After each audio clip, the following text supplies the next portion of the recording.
साथियों, झील पढ़ रहे थे और उसी क्रम में आज हम पढ़ेंगे पुष्कर झील।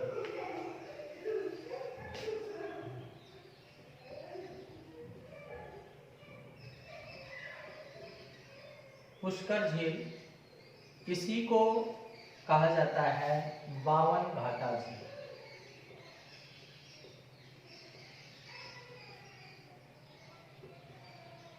इस झील की स्थिति है अजमेर के पुष्कर में, बावन घाटा झील।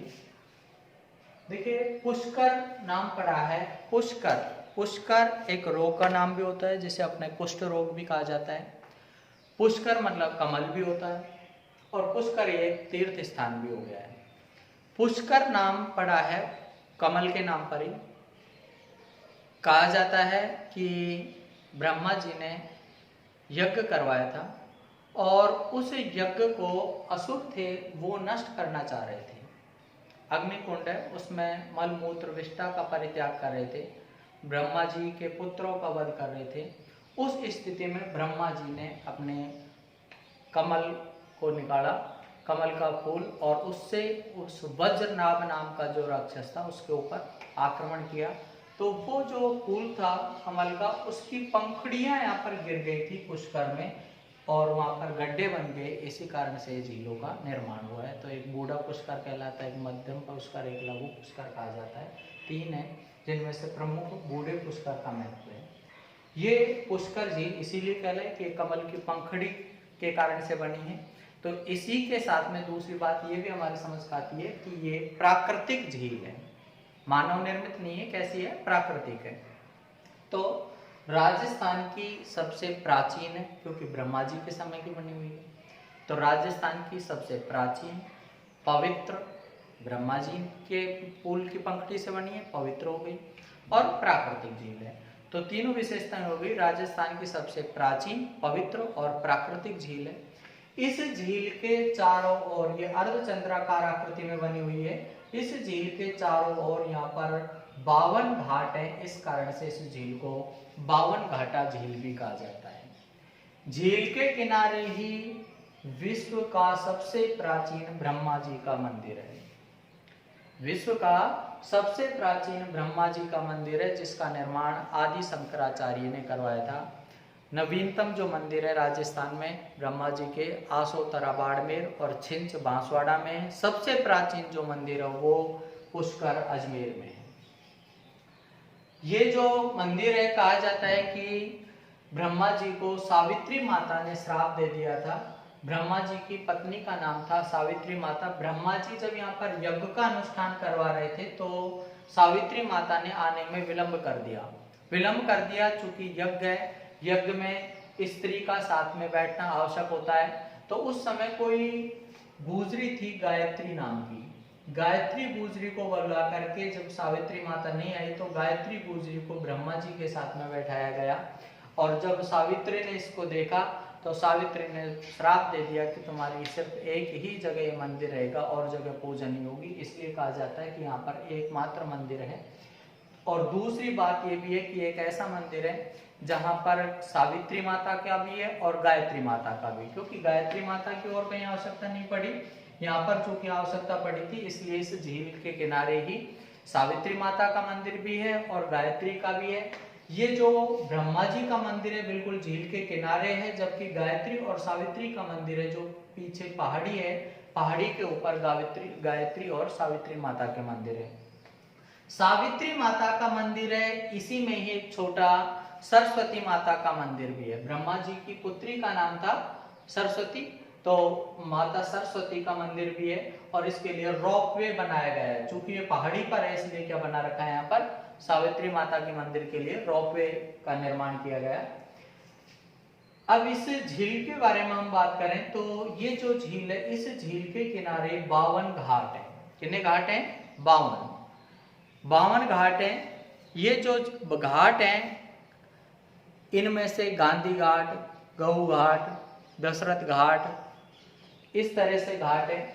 इनमें एक 1911 ईस्वी में बना हुआ घाट है मेरी घाट, जिसे जनाना घाट भी कहा जाता है। इंग्लैंड की रानी थी क्वीन मेरी, उनने उसका निर्माण करवाया था स्त्रियों के स्नान के लिए, इसलिए उसको जनाना घाट या मेरी घाट कहा जाता है। इसी झील के किनारे एक गांधी घाट है, कहा जाता है कि गांधी जी की यहाँ पर अस्थियों को विसर्जित किया गया था, इसलिए उस घाट का नाम हुआ गांधी घाट। इसी झील के किनारे दशरथ घाट है, भगवान रामचंद्र जी ने दशरथ जी का यहाँ पर पिंड दान किया था, तो उस घाट को कहा गया दशरथ घाट। इसके अलावा इस झील के किनारे एक आदि वराह मंदिर है, आदि वराह मंदिर। इस आदि वराह मंदिर का निर्माण करवाया था चौहान वंश के राजा हुए अर्णोराज चौहान, जिनको आनाजी भी कहा जाता है, जो कि एक प्रसिद्ध चौहान वंश के राजा हुए हैं। पृथ्वीराज चौहान तृतीय के दादाजी थे, पितामह थे, उनने यहाँ पर आदि वराह मंदिर का निर्माण करवाया। इसी झील के किनारे मान महल है, मान महल। इस मान महल का निर्माण करवाया था मान सिंह ने।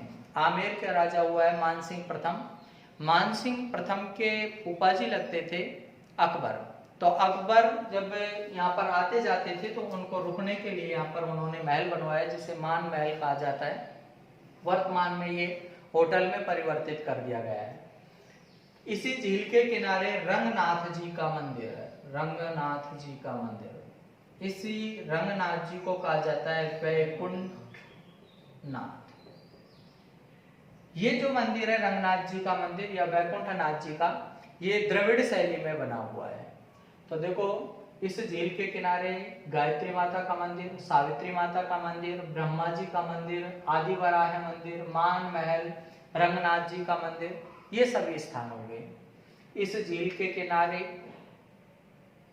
अपने जो वेद व्यास जी हैं, वेद व्यास जी के द्वारा महाभारत ग्रंथ की रचना की गई थी। कहा जाता है इसी झील के किनारे ही कालिदास ने अभिज्ञान शाकुंतलम ग्रंथ की रचना की थी। इसी झील के किनारे ही गुरु ग्रंथ साहिब का पाठ किया गया था। इसी झील के किनारे ही विश्वामित्र जी ने तपस्या की थी। इसी झील में ही दशरथ जी का पिंडदान हुआ। इसी झील में ही गांधी जी की अस्थियों को विसर्जित किया गया। इसी झील में ही फड़ को विसर्जित किया जाता है, जिसको फड़ को ठंडी करना कहा जाता है। जैसा हम जानते हैं कि लोग देवी देवता रहते हैं, बाबू जी हैं, गोगा जी हैं, रामदेव जी हैं, इनकी जीवन रहता है, उस जीवन का चित्रांकन किया जाता है कपड़े के ऊपर, जिसे पड़ या फड़ कहा जाता है, जो शाहपुरा की प्रसिद्ध है, शाहपुरा भीलवाड़ा की। और वो कपड़े के ऊपर बनी होती है, और चूंकि वो कपड़े पर बनी होती है तो जीर्ण शीर्ण हो जाती है, जब वो फट जाती है तो फिर उसकी पूजा नहीं की जाती और उसको इस झील में विसर्जित कर दिया जाता है, पुष्कर झील में, जिसको फड़ ठंडी करना कहा जाता है। इस झील में 1997-98 ईस्वी की बात है, 1997-98 ईस्वी में कनाडा सरकार के सहयोग से 1997-98 में कनाडा सरकार के सहयोग से पुष्कर समन्वित विकास योजना, क्योंकि इसमें अस्थियां विसर्जित की जाती है, फूल विसर्जित किए जाते हैं, दीपदान करने की परंपरा है, इसलिए इसकी गहराई कम हो गई थी। इस कारण से 1997-98 में कनाडा सरकार के सहयोग से पुष्कर समन्वित विकास योजना, इसकी सफाई के लिए चलाई गई पुष्कर समन्वित विकास योजना। इस झील में दीप दान करने की परंपरा है। इसी के साथ याद रखना, कोलायत झील है बीकानेर की, उसमें भी दीप दान करने की परंपरा है। वो झील भी पवित्र झील है और प्राकृतिक झील है। कौन सी झील की बात कर रहा हूं? कोलायत झील। कोलायत झील कहां पर है? बीकानेर में। दोनों में कुछ समानताएं हैं जो हम देख लें। कोलायत झील बीकानेर में, ये भी पवित्र झील है, ये भी प्राकृतिक झील है, इसमें भी दीपदान करने की परंपरा है। इसके बारे में ये है कि ये जो झील है कोलायत झील, यहाँ पर कपिल मुनि का आश्रम है। सांख्य दर्शन के प्रणेता हैं कपिल मुनि। कपिल मुनि ने अपनी माता के स्नान के लिए स्वर्ग से गंगा यहाँ पर लेकर के आए थे। तो स्वर्ग से जो गंगा को लेकर के आए, तो निश्चित रूप से झील भी कैसी झील है, पवित्र झील मानी जाती है। दोनों झीलों में दीपदान करने की परंपरा है। दोनों झीलों पर ही कार्तिक की पूर्णिमा को मेले का आयोजन होता है। कार्तिक की पूर्णिमा, कार्तिक की पूर्णिमा को मेले का आयोजन होता है। यहाँ पुष्कर मेला लगता है, कब लगता है? कार्तिक की पूर्णिमा को। पुष्कर कहाँ पर है? अजमेर में है। अजमेर से करीब 13-14 किलोमीटर की दूरी पर स्थित है। तो अजमेर का जो क्षेत्र है, ये क्षेत्र कहलाता है, अजमेर और इसके आसपास का क्षेत्र, मेरवाड़ा। तो ये मेरवाड़ा का सबसे बड़ा मेला है और राजस्थान का सबसे रंगीन मेला माना जाता है। कौन सा मेला? पुष्कर का मेला, जो कब लगता है? कार्तिक की पूर्णिमा को। कार्तिक की पूर्णिमा को ही कोलाय झील है। इस झील के किनारे कपिल मुनि का मेला आयोजित होता है। कपिल मुनि का मेला भी कब लगता है? वही कार्तिक की पूर्णिमा को। चाहे ऐसे याद रख लेना, कैसे? कपिल मुनि का मेला है, कोलायत कैसे? कोलायत, और कैसे? कार्तिक। कपिल मुनि का मेला कोलायत में कार्तिक मास में आयोजित होता है। पुष्कर मेला भी और कपिल मुनि का मेला भी, दोनों में दीपदान करने की परंपरा है। दोनों ही महत्वपूर्ण मेले हैं। ये बीकानेर और इसके आसपास का क्षेत्र जांगल प्रदेश कहलाता है। तो ये जांगल प्रदेश में भरने वाला सबसे बड़ा मेला है। पुष्कर मेला राजस्थान का सबसे रंगीन मेला है, मेरवाड़ा क्षेत्र में लगने वाला सबसे बड़ा मेला है। तो पुष्कर झील हो गई, पुष्कर के साथ में कोलाय झील हो गई। कोलाय झील में एक बात अलग विशेष है कि इस झील में चारण जाति के लोग स्नान के लिए नहीं जाते हैं। चारण जाति है, चारण जाति के जो लोग हैं वो इसमें स्नान करने के लिए नहीं जाते। इसके पीछे एक मान्यता है कि हमारी लोक देवी हैं करणी माता, जिनका बचपन का नाम रिद्धि बाई था। करणी माता थी, उन्होंने एक पुत्र को गोद लिया था, राम नाम का उनका पुत्र था। और वो करणी माता का जो पुत्र था, करणी माता चूंकि बीकानेर की थी, वो पुत्र स्नान के लिए कोलाय झील में गया था और वहां पर डूब करके मर गया। तो चारण जाति में ये आस्था है इस बात को लेकर के कि कोलाय झील में हमारे माता के पुत्र को ये झील है जो खा गई। इस कारण से चारण जाति के लोग हैं जो इस झील में स्नान के लिए नहीं जाते हैं। तो आज ये दो झीलें अपने समझ में आ गई होंगी, तो पुष्कर झील और दूसरी कौन सी है? कोलाय झील। जय हिंद।